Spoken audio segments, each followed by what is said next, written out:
কেমন আছেন সবাই? আশা করি সবাই ভালো আছেন। যদিও ভালো আছি বলছি, তাও কিন্তু এই গরমে ভালো থাকাটা খুবই কষ্টের। যদি এই গরমে হালকা পাতলা কিছু খাওয়া যায় তাহলে শরীরও ভালো থাকে এবং মনটাও বেশ ভালো থাকে। তাই আজ বানিয়েছিলাম রাতের জন্য জল ভাত এবং সঙ্গে কিছুটা বড়া। এই বড়া মুসুরির ডালের বড়া, তাতে হেলদিও বটে। তাই আজকে চলুন দেখে নেই কীভাবে মুসুরির ডালের বড়া বানিয়েছি। প্রথমেই মুসুরির ডাল ভালো করে ধুয়ে পরিষ্কার করে নিয়ে ওই 10 মিনিট মতন ভিজিয়ে রাখবো। খুব বেশি সময় ভেজানোর দরকার নেই, ইনস্ট্যান্টই এটা বানানো যায়, কারণ মুসুর ডাল ভিজতে খুব বেশি সময় লাগে না। যখন এটা খুব ভালো করে পরিষ্কার করে ধোয়া হয়ে যাবে, তারপর কিছুটা ঢাকনা দিয়ে আমি 10 মিনিটের জন্য রেখে দিয়েছিলাম। 10 মিনিট পরে এটাকে বেটে নেব। বাটার জন্য আমি মিক্সিং জার নিয়ে নেব। মিক্সিং জারের মধ্যে বাটবো, তার আগে আমি কিছুটা পেঁয়াজ এবং কাঁচা লঙ্কা কেটে নেব। এখানে 2টো কাঁচা লঙ্কা নিয়েছি, আপনারা পছন্দ মতন বেশিও নিতে পারেন। সঙ্গে পেঁয়াজ নিয়েছি 3টা মাঝারি সাইজের। এবার পেঁয়াজগুলোকেও এরকমভাবে কেটে নিচ্ছি। দেখুন, এইভাবেই ঝিরিঝিরি করে কেটে নিতে হবে। যতটা সম্ভব ঝিরি করে কাটা যাবে তত কিন্তু এই পেঁয়াজের পকোড়াগুলো খেতে ভালো হবে। আপনারা হয়তো অনেকেই বলবেন যে এটা তো আমরা সবাই বানাই। তবে আমি কিভাবে বানাই সেটাই আপনাদের কাছে শেয়ার করছি। এখন দেখুন, আমি কিন্তু পেঁয়াজগুলো কেটে নিয়েছি। এরপর কাঁচা লঙ্কাটাও কেটে নেব। সবকিছু কাটা হয়ে গেলে আবারও সবকিছু একসঙ্গে রেখে নেব। এরপর আমি মুসুরির ডালটা বেটে নেব। বাটার জন্য মিক্সিং জারটা নিয়ে নিয়েছি। একেবারে জল ঝরিয়ে মুসুরির ডালটা বাটতে হবে। দেখে নিতে হবে খুব বেশি যেন জল না থাকে। এখানে হাত দিয়ে চেক করে নিলাম, মুসুরির ডালটা এখন মোটামুটি ভিজে গেছে। একেবারে কিন্তু বেশি ভেজানো যাবে না, তাতে মিহি হয়ে বাটা হবে আর বড়া খেতে ভালো হবে না। তাই এইভাবে আমি বেটে নেব। এখন আমি একবার বেটে নিয়েছি, দেখতেই পাবে কেমনভাবে বেটেছি। খুব মিহি করে কিন্তু বাটিনি, একটু গোটা গোটা থাকবে সেইভাবেই বেটে নিয়েছি। দেখুন, এইভাবে কিন্তু বেটে নেব। এটা একবারে বাটা হবে না, আমি এখানে 2 বারে বেটে নেব। সেকেন্ড বারেও একইভাবে জল ঝরিয়ে মিক্সিং জারের মধ্যে দিয়ে দিচ্ছি। চাইলে এর মধ্যে কিছুটা কাঁচা লঙ্কা, আদা রসুনও দেওয়া যেতে পারে। তবে আমি এখানে কিছুই দিলাম না, শুধু পেঁয়াজ এবং কাঁচা লঙ্কা দিয়ে আজকে বানাবো। আর বেসিক কিছু মশলা, হলুদ, লঙ্কা গুঁড়ো, লবণ এইসব দিয়ে আজকের পকোড়াটা বানাবো। খুবই টেস্টি হয় এটা, কিছু না দিলেও যেমন খেতে ভালো হয়, আবার যদি বেশি মশলা দেন তাতেও কিন্তু ভালো লাগবে। এবার আমি পেঁয়াজ এবং লঙ্কার কুচিগুলো ডালের সঙ্গে মিশিয়ে নেব।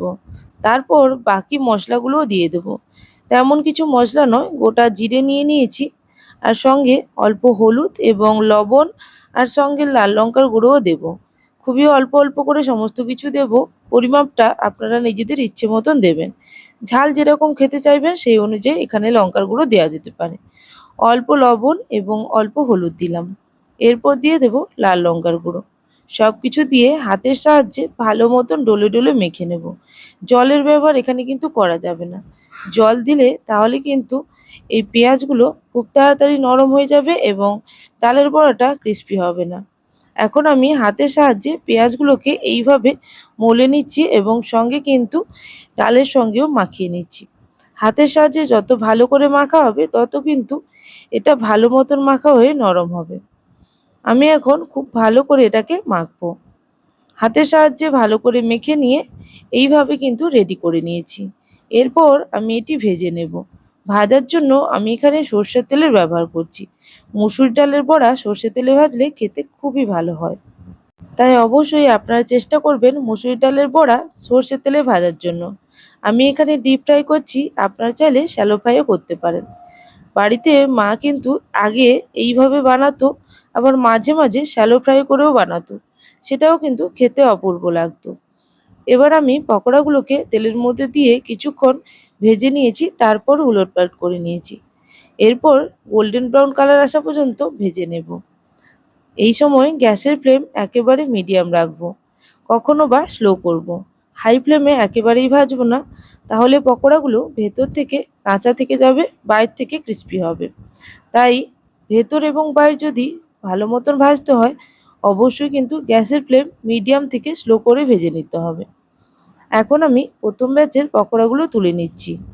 এইগুলোকে আমরা পকোড়া না বলে পেঁয়াজিও বলতে পারি। খেতে অপূর্ব হয়। আমরা যদি ডাল ভাতের সঙ্গেও খাই এটা যেমন ভালো লাগবে, তেমনি কোনো গেস্ট এলে চায়ের সঙ্গে স্ন্যাক্স হিসাবে ওটা ভালো লাগবে। আপনারা যদি বাড়িতে এইভাবে বানিয়ে থাকেন অবশ্যই আমাকে কমেন্ট করে জানাবেন যে আপনারা আমার মতন বানান নাকি অন্য কোনো নতুন পদ্ধতিতে বানান। এরপর আমি আবারও সেকেন্ড ব্যাচের পকোড়াগুলো ভাজতে দিয়ে দিয়েছি। এইভাবে সেকেন্ড ব্যাচের পকোড়াগুলো গ্যাসের ফ্লেম প্রথমে কিছুটা স্লো রাখবো, তারপর মিডিয়াম ফ্লেমে গোল্ডেন কালার আসা পর্যন্ত ভেজে নেব। সমস্ত পকোড়াগুলো ভাজা হয়ে গেলে তুলে রাখবো প্লেটের মধ্যে। আর এখানে আমি দুটো শুকনো লঙ্কাও ভেজে নিচ্ছি। এই যখন আমরা জল ভাত খাই তখন একটু শুকনো লঙ্কা দিয়ে মাখিয়ে খেলে খেতে অপূর্ব লাগে। আপনারা চাইলে কাঁচা লঙ্কা দিয়েও খেতে পারেন, তবে শুকনো লঙ্কা দিয়ে একবার ট্রাই করে দেখতে পারেন। এখানে আমার সমস্ত পকোড়াগুলো ভাজা হয়ে গেছে। এবার আমি প্লেটের মধ্যে তুলে রাখছি। আর এদিকে কিছুটা জল ভাতও বেড়ে নিয়েছি। এরপর এই জল ভাতের মধ্যে পকোড়া সঙ্গে কাঁচা লঙ্কা ও শুকনো লঙ্কা আর পেঁয়াজ লবণ দিয়ে মাখিয়ে খাবো। খেতে কিন্তু অপূর্ব হয়েছিল। আপনারা একবার বাড়িতে ট্রাই করে দেখতে পারেন। ভালো লাগলে অবশ্যই কমেন্ট সেকশানে জানাবেন।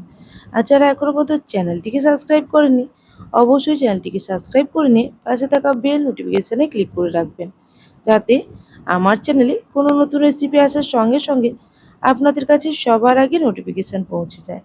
তাহলে আজকের জন্য এই পর্যন্ত। আবারও চলে আসবো নতুন কোনো রেসিপির সঙ্গে।